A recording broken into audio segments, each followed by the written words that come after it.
اعوذ باللہ من الشیطان الرجیم بسم اللہ الرحمن الرحیم ان اللہ یأمرکم ان تؤدوا الامانات الی اہلها ان اللہ یأمرکم، بے شک اللہ تبارک و تعالی تمہیں حکم دیتا ہے ان تؤدوا الامانات، کہ تم امانتوں کو ادا کرو الی اہلہا، ان کے حقداروں تک،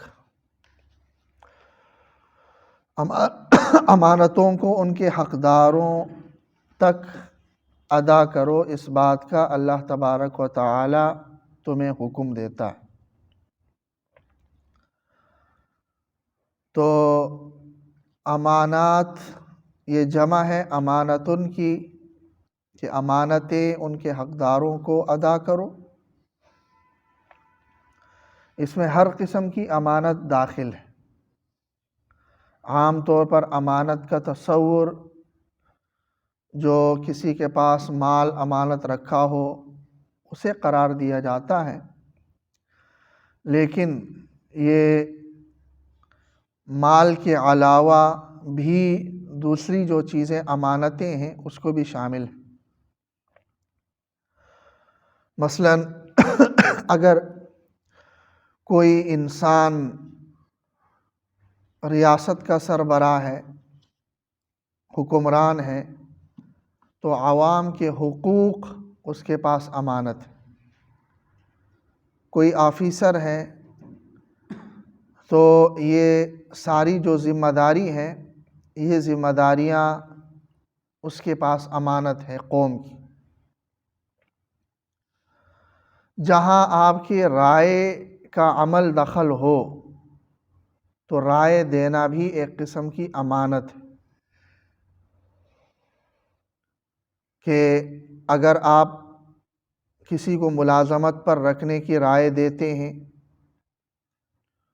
تو یہ آپ کے پاس امانت ہے، تو آپ کی ذمہ داری ہے کہ آپ مستحق شخص کو ملازمت دیں۔ اگر آپ مستحق شخص کے بجائے نااہل کو وہ ملازمت دیتے ہیں تو یہ آپ کی طرف سے خیانت ہے۔ اسی طرح جو ووٹ ہوتے ہیں، انتخابات ہوتے ہیں، اس میں رائے دہی ہوتی ہے، عوام رائے دیتی ہے، تو یہ رائے دینے کی بنیاد پر ایک انسان جاتا ہے اس کرسی پر جہاں وہ فیصلے کرنے کا اس کے پاس طاقت آ جاتی ہے، تو یہ بھی ہمارے پاس امانت ہے۔ تو ان تؤدوا الامانات الی اہلہا،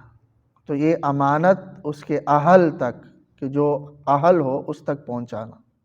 کہ ہم دیکھیں کہ کون سا امیدوار اہلیت رکھتا ہے، صلاحیت رکھتا ہے کہ وہ عقائد اور نظریات کے اعتبار سے بھی ٹھیک ہے، عوام کے حقوق اور ان کے حقوق کو مکمل عوام تک پہنچانے کی بھی اس کے پاس صلاحیت ہے، امانت داری بھی اس کے اندر موجود ہے، دیانت بھی اس کے اندر موجود ہے کہ اس میں وہ کمی کوتاہی نہیں کرے گا۔ ایسے امیدوار کو ہم ڈھونڈیں اور اس کے حق میں اپنی رائے دہی کریں۔ اگر بالکل ایسا امیدوار نہیں ہے کہ جو مخلص بھی ہو، امانت دار بھی ہو، دیانت دار بھی ہو، تو ان امیدواروں میں سے جو نسبتاً بہتر ہو دوسرے کے بنسبت، کہ وہاں آپ دیکھ رہے ہیں کہ ٹھیک ہے سارے مکمل طور پر اچھے نہیں ہیں، لیکن ایک امیدوار ایسا ہے کہ وہ دوسروں کے بنسبت اچھا ہے، کہ اگر آپ اس کو ووٹ نہیں دیتے تو دوسرا جو زیادہ برا ہے اس کے آگے آنے کے چانسز ہیں، تو پھر آپ اس کے حق میں اپنے رائے دہی کا استعمال کر لیں۔ امانت میں خیانت یہ بہت بڑا گناہ ہے، اس آیت کی روح سے بھی، اور رسول اللہ صلی اللہ علیہ وسلم کی جو مشہور حدیث بخاری اور مسلم میں ہے کہ آیت المنافق ثلاث، منافق شخص کی 3 علامتیں ہیں، اور اس میں سے ایک علامت آپ صلی اللہ علیہ وسلم نے فرمائی اذا اؤتمن خان، کہ جب اس کے پاس امانت رکھی جائے تو اس میں خیانت کرے۔ تو امانت میں خیانت کرنا یہ گناہ کبیرہ ہے اور نفاق کی علامت رسول اللہ صلی اللہ علیہ وسلم نے قرار دیا۔ اور پھر نااہل لوگوں کا آگے آنا، اس کو آپ صلی اللہ علیہ وسلم نے قیامت کی علامات میں سے قرار دیا۔ بخاری شریف کی روایت ہے کہ نبی اکرم صلی اللہ علیہ وسلم نے فرمایا اذا وسد الامر الى غیر اہلہ فانتظر الساعہ، جب آپ کے معاملات سپرد ہو جائیں نااہل شخص کے، تو پھر تم زمین پر کسی سکون اور کسی بہتری کی امید نہ رکھنا، پھر قیامت کا ہی انتظار کرنا، دنیا تمہاری بہتر نہیں ہو سکتی۔ تو یہی وجہ ہے ہمارے معاشرے میں بے سکونی کی ایک اہم وجہ یہی ہے کہ عہدوں پر نااہل لوگ ہیں، اور ان نااہل لوگوں نے معاشرے کے توازن کو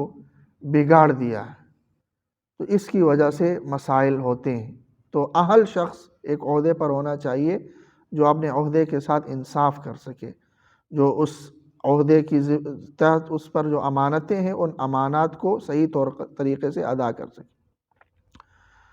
آیت کا مفہوم تو یہی ہے، لیکن یہ آیت ایک خاص پس منظر میں بھی نازل ہوئی ہے۔ عثمان بن طلحہ رضی اللہ تعالیٰ عنہ زمانے جاہلیت میں ان کے پاس خانہ کعبہ کی چابیاں تھیں۔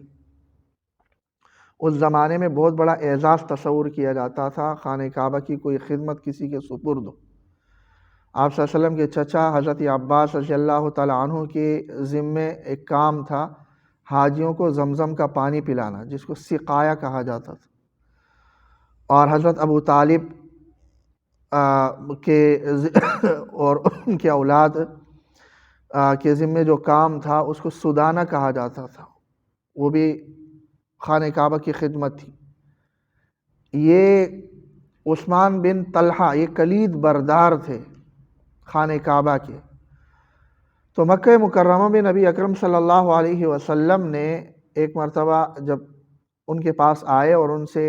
اجازت طلب کی کہ میں کعبہ میں جانا چاہتا ہوں، تو انہوں نے چابیاں نہیں دی آپ صلی اللہ علیہ وسلم کو، انکار کیا۔ تو یہ ویسے پیر اور جمعرات کو کھولتے تھے، لوگ اندر جاتے تھے پیر اور جمعرات۔ تو آپ صلی اللہ علیہ وسلم کو بہت برا بھلا کہا عثمان بن طلحہ نے۔ آپ صلی اللہ علیہ وسلم نے برداشت کیا، لیکن ساتھ میں آپ نے یہ بھی فرمایا کہ ایک دن یہ چابیاں اس کا مالک میں ہوں گا، اور پھر میری مرضی ہوگی کہ جسے چاہوں دے دوں۔ تو عثمان بن طلحہ نے کہا کہ اس وقت قریش تو پھر ہلاک ہو جائیں گے اور ذلیل ہوں گے۔ تو آپ نے فرمایا نہیں، اس وقت قریش عزت میں ہوں گے۔ اور پھر فتح مکہ کے موقع پر یہ چابیاں آپ صلی اللہ علیہ وسلم کے ہاتھ میں آئی، اور آپ صلی اللہ علیہ وسلم نے دروازہ کھولا خانہ کعبہ کا، اور خانہ کعبہ میں عبادت کرنے کے بعد واپس آئے تو یہ آیت آپ صلی اللہ علیہ وسلم کی زبان مبارک پر تھی، ان اللہ یأمرکم ان تؤدوا الامانات الی اہلہا، کیونکہ عثمان بن طلحہ نے یہ چابیاں دیتے ہوئے کہا تھا کہ یہ آپ کے پاس امانت دے رہا ہوں میں آپ کو، حالانکہ یہ کہنے کا اس کا کوئی وہ نہیں تھا، حق نہیں تھا کہ آپ صلی اللہ علیہ وسلم حکمران تھے، اختیار آپ صلی اللہ علیہ وسلم کا تھا، لیکن صورتاً ایک امانت تھی۔ تو خانہ کعبہ کے اندر یہ آیات نازل ہوئی، ان اللہ یأمرکم ان تؤدوا الامانات الی اہلہا، کہ امانتیں ان کے اہل تک، ان کے حقداروں تک پہنچاؤ۔ آپ صلی اللہ علیہ وسلم نے یہ چابیاں انہیں واپس کر دی عثمان بن طلحہ کو، اور فرمایا کہ ہمیشہ تمہارے پاس رہیں گی، اور تمہارے بعد قیامت تک تمہاری نسل میں رہیں گی، اور کوئی بھی تم سے نہیں لے سکے گا۔ اس پر حضرت عثمان بن طلحہ رضی اللہ تعالیٰ عنہ مسلمان ہو گئے۔ تو بہرحال یہ امانتیں تھیں جو آپ صلی اللہ علیہ وسلم نے ادا کی، امانت تھی یہ چابیاں۔ تو بہرحال ویسے پس منظر تو یہی ہے، لیکن صرف پس منظر تک ہی قرآنی آیات محدود نہیں ہیں، بلکہ عام احکامات اس سے جو ثابت ہوتے ہیں وہی مراد ہوتے ہیں۔ تو عام حکم اس آیت سے یہی ہے کہ امانتیں ادا کرنی ہیں اور امانتوں میں خیانت نہیں کرنی۔ اللہ تعالیٰ عمل کی توفیق۔